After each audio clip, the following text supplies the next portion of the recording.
जय हिंद दोस्तों, money mountain के इस वीडियो में आप सभी का एक बार फिर से स्वागत है। और आज हम स्मॉल कैप एक फार्मास्यूटिकल कंपनी के बारे में एनालिसिस करने वाले हैं। कंपनी का नाम है सिनकॉम फॉर्मुलेशन इंडिया लिमिटेड और भारत में कंपनी क्रेटस लाइफ केयर नाम से बिजनेस करती है। तो सिनकॉम फॉर्मुलेशन के बारे में बहुत लोगों ने पढ़ा होगा, सुना होगा, लेकिन अभी तक आपको ये बात पता नहीं होगी कि सिनकॉम फॉर्मुलेशन मेटल का बिजनेस भी करती है, कैटल फीड भी सेल करती है, कैंडीज भी सेल करती है, नमकीन, काजू, कॉफी, राइस, यानी कि फार्मास्यूटिकल के अलावा कंपनी और भी बहुत सारे बिजनेस में ट्रेड करती है। तो इस वीडियो में हम हमेशा की तरह कंपनी एनालिसिस करेंगे, कंपनी के बिजनेस मॉडल को समझने की कोशिश करेंगे, कंपनी क्या प्रोडक्ट मैन्युफैक्चर और ट्रेड करती है ये चीज़ें देखेंगे और कंपनी के फंडामेंटल एनालिसिस करेंगे और लास्ट में हम कंपनी के प्रोज एंड कॉन्स के बारे में डिस्कस करेंगे कि क्या कंपनी के प्लस पॉइंट है और क्या कंपनी में नेगेटिव पॉइंट्स हैं। तो कंपनी 1995 में स्टैब्लिश हुई थी। कंपनी का मैन्युफैक्चरिंग सेटअप पीतमपुर मध्य प्रदेश में है। कंपनी करंटली 300 से ज़्यादा फार्मास्यूटिकल फॉर्मुलेशन प्रोडक्ट्स मैन्युफैक्चर और मार्केटिंग करती है। कंपनी 15 से ज़्यादा कंट्रीज में फार्मास्यूटिकल प्रोडक्ट्स की मार्केटिंग करती है और वर्ल्ड वाइड कंपनी के 400 से ज़्यादा प्रोडक्ट रजिस्टर्ड हैं। कंपनी का बेसिकली 2 काइंड ऑफ बिजनेस हैं। तो जो कंपनी डोमेस्टिक मार्केट में क्रेटस लाइफ केयर के नाम से प्रोडक्ट सेल करती है और secondly company world wide business करती है डिफरेंट प्रोडक्ट्स का, जिसके लिए कंपनी ने दूसरी छोटी कंपनियों के साथ भी वेंचर किए हैं और उनके साथ मिलकर के अदर सेगमेंट्स में कंपनी प्रोडक्ट सेल करती है। कंपनी का रजिस्टर्ड ऑफिस मुंबई में है, कंपनी का कॉर्पोरेट ऑफिस इंदौर मध्य प्रदेश में है और कंपनी की फैक्ट्री पीतमपुर धार मध्य प्रदेश में है। तो कंपनी का जो डोमेस्टिक बिजनेस है उसमें company crates life care, crates evolve और क्रेटस राइट न्यूट्रिशन के नाम से प्रोडक्ट सेल करती है। तो ये है क्रेटस राइट न्यूट्रिशन के Apple cedar vinegar, turmeric, curcumin, multivitamin, multi D3 और ये प्रोडक्ट आप अमेजोन, फ्लिपकार्ट में भी इजीली देख सकते हैं, वहां से बाय कर सकते हैं। अब है कंपनी का इंटरनेशनल बिजनेस जो कि मेनली 5 सेगमेंट में है। सबसे पहला है formulation, packaging material, raw material, merchant export और सर्जिकल। तो सबसे पहले फॉर्मुलेशन की बात करते हैं। तो कंपनी API यानी कि एक्टिव फार्मास्यूटिकल इंग्रेडिएंट्स में भी एक्टिव है। सर्जिकल प्रोडक्ट्स में भी कंपनी मैन्युफैक्चरिंग और सेल्स करती है। इसके अलावा company agro and confectionery products जैसे कि rice, wheat flour, biscuit, candies etcetera भी ट्रेड करती है। इंडस्ट्रियल प्रोडक्ट्स में company fastener, steel bar, roofing sheet, jute bags, metal scrap, इन सब चीज़ों का ट्रेड करती है। अब देखते हैं पैकेजिंग मटेरियल। तो पैकेजिंग मटेरियल के अंतर्गत company aluminium foil, PVC foil, combinated and aluminium tubes, PET bottles, products, carton, corrugated boxes, flip off and tier of seals, rubber stoppers, ऐसे ही बहुत सारे प्रोडक्ट्स का एक्सपोर्ट करती है कंपनी। सेकंड आता है कंपनी का मर्चेंट एक्सपोर्ट। इसके अंतर्गत company coffee, rice, jute bag, BOPP bags, iron rod, artificial jewellery, hair colour, biscuits, pasta, noodle, namkeen, hand sanitiser, cattle feed और कैंडीज का एक्सपोर्ट करती है। सर्जिकल आइटम्स के अंतर्गत company zigzag cotton, adult diaper, sanitary napkin, under pads, lap sponge, cotton balls, cotton earbud, surgical tape, syringe, gloves जैसे products का export करती है। अब यहाँ पर कंपनी के थोड़े फंडामेंटल आंकड़े देखते हैं। कंपनी की जो मार्केट कैप है वो है 247 करोड़ की। करंट प्राइस कंपनी का 3 पैसा है। कंपनी का जो लो था वो 0.39 रुपीज़ यानी कि 39 पैसे का लो था और हाई कंपनी ने 4 रुपये का बनाया है इस साल। स्टॉक का पी 9.61 है जबकि इंडस्ट्री पी 18.2 है। बुक वैल्यू कंपनी की ₹2.02 है। डिविडेंड अपनी कंपनी अभी पिछले 2-3 सालों से नहीं डिक्लेयर कर रही, उससे पहले कंटिन्यूस कंपनी डिविडेंड डिक्लेयर करती थी। आरओसी कंपनी की 12.4 और आरओई 10.3% है, जो कि काफ़ी कम है। डेट कंपनी पे 6.76 करोड़ का है, जो कि डेट टू इक्विटी रेशियो के हिसाब से 0.04 है, जो कि बहुत कम है। कंपनी ने इसी क्वार्टर में 10 करोड़ से ज़्यादा का प्रॉफिट कमाया है, तो कंपनी कभी भी इस डेट को चुका करके डेट फ्री हो सकती है। तो इस कंपनी को हम ऑलमोस्ट डेट फ्री डिक्लेयर करते हैं। प्लेज परसेंटेज कुछ भी नहीं है, यानी कि जितने प्रमोटर शेयर होल्ड करते हैं और कोई भी प्रमोटर का कोई भी शेयर प्लेज नहीं है। ईपीएस कंपनी का टीटीएम जो है वो 0.33 रुपीज़ है, 33 पैसे का ईपीएस है कंपनी का। कंपनी का शेयर इतना ज़्यादा क्यों चढ़ा है वो यहाँ पर आपको पता चलेगा।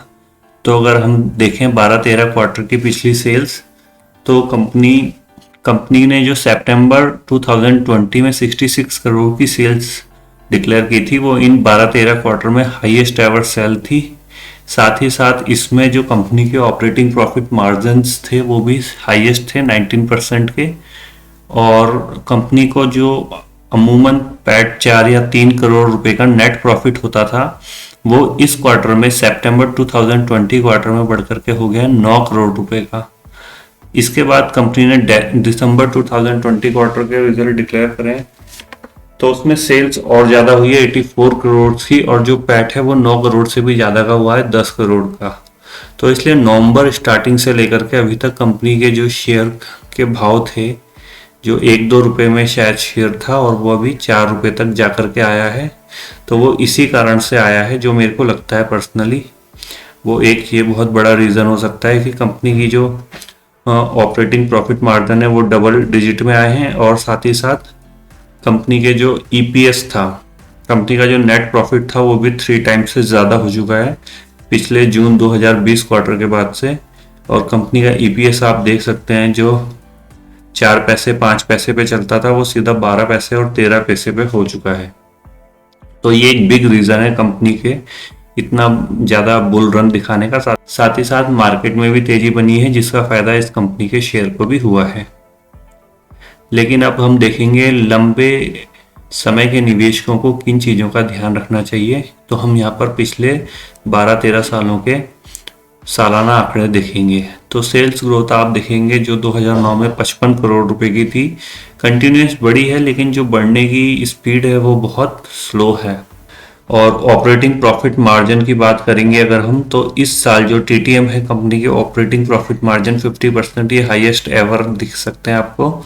इंटरेस्ट, क्योंकि अभी हमने बात करी कंपनी में बहुत कम डेट है, 0.04 debt to equity ratio, 7 crore rupees के आसपास डेट है, तो इसलिए इंटरेस्ट बहुत कम या ना के बराबर कंपनी देती है।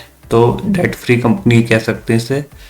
और कंपनी का जो नेट प्रॉफिट है टीटीएम वो हाईएस्ट एवर है इस बार 26 करोड़ का। इसीलिए आप देख सकते हैं कि 33 पैसा कंपनी ने हाईएस्ट एवर ईपीएस यहाँ पर हुआ है।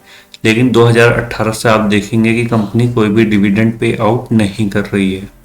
तो यहाँ पर देखते हैं हम, ये डाटा हमने लिया है कंपनी के 2019-20 के एनुअल रिपोर्ट से। सबसे ज़्यादा जो कंपनी 2 सेगमेंट में है, पहली बात तो कंपनी मैन्युफैक्चर करके गुड्स बेचती है, दूसरा कंपनी ट्रेड गुड्स, जो ट्रेडेड गुड्स होते हैं, खरीद करके या किसी के साथ वेंचर करके कंपनी जो आर्टिकल्स बेचती है। तो इस प्रकार की 2 टाइप की कंपनी सेल्स करती है। तो टैबलेट्स की सेल अगर आप देखेंगे तो ये सबसे हाईएस्ट एवर है, 85 करोड़ रुपीस से ऊपर, 86 करोड़ ऑलमोस्ट। और इन सब जो भी फार्मास्यूटिकल गुड्स हैं ये सब 123 करोड़ रुपीस के आसपास कंपनी सेल करा था 1920 में। और जो अदर थिंग्स हैं, agro commodity, confectionery, plastic, raw material etcetera, जो ये सेल्स करा है कंपनी ने, ये 76 करोड़ से थोड़ा ऊपर है। दोनों का कंट्रीब्यूट करके 200 करोड़ के आसपास कंपनी गुड्स सेल्स करती है। तो यहाँ से आप आइडिया लगा सकते हैं कि कंपनी का जो अपनी कैपेसिटी है, मैन्युफैक्चरिंग कैपेसिटी, वो 50% से कहीं ज़्यादा है।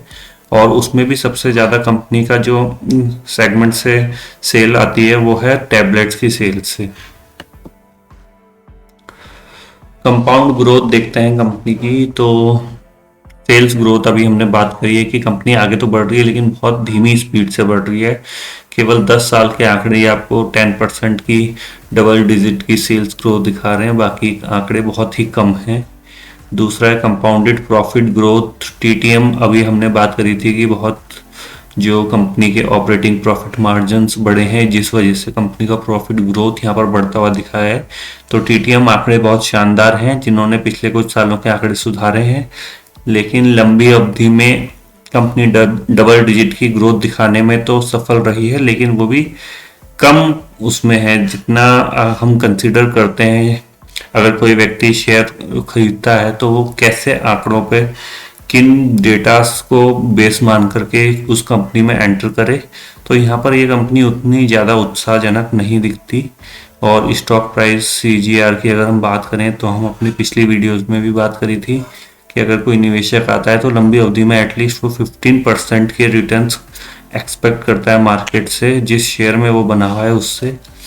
तो यहाँ पर कंपनी 10 सालों में 14% के सीजीआर से बढ़ी है, जो कि लगभग बराबर है 15% के। वो आंकड़ा इसलिए आया क्योंकि पिछले एक साल में कंपनी ऑलमोस्ट 4 टाइम्स हो चुकी है और अभी कंपनी अच्छी दिख रही है। अब पिछले एक साल से कंपनी के आंकड़े अच्छे दिख रहे हैं, लेकिन रिटर्न ऑन इक्विटी की बात करें तो ये भी बहुत कम रहा है। 25% एटलीस्ट कंसीडर करते हैं लंबी अवधि में, लेकिन इसने 8 या 9% के ही रिटर्न दिए हैं। बैलेंस शीट की बात करते हैं तो पिछली वीडियोस में जैसे हमने बात करा था कि शेयर कैपिटल कम होना या शेयर कैपिटल का स्टेबल रहना बहुत ज़रूरी होता है अच्छी बैलेंस शीट में, लेकिन यहाँ इसके उल्टा है। कंपनी ने 2009 से 10 में शेयर कैपिटल बढ़ाई है, फिर कंटिन्यूस 11 में भी बढ़ाई है, 13 तक बढ़ाई है, फिर 14 में फिर बढ़ाई है।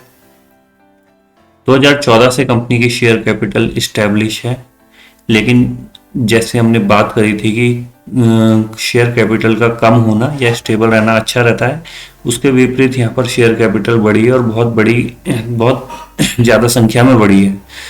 उस हिसाब से अगर रिजर्व देखेंगे तो कंपनी के पास कुछ नहीं है रिजर्व के मामले में, या ग्रोथ बहुत ही कम है रिजर्व के लिए। बोरोइंग्स कंपनी में बहुत कम है, डेट टू इक्विटी के हिसाब से बहुत ही कम बोरोइंग है, ये कंपनी कभी भी चुका सकती है।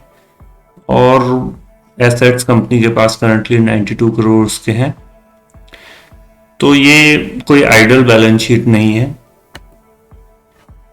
रेशियोज की बात करते हैं तो आरओसी भी कंपनी का कोई शानदार नहीं रहा है।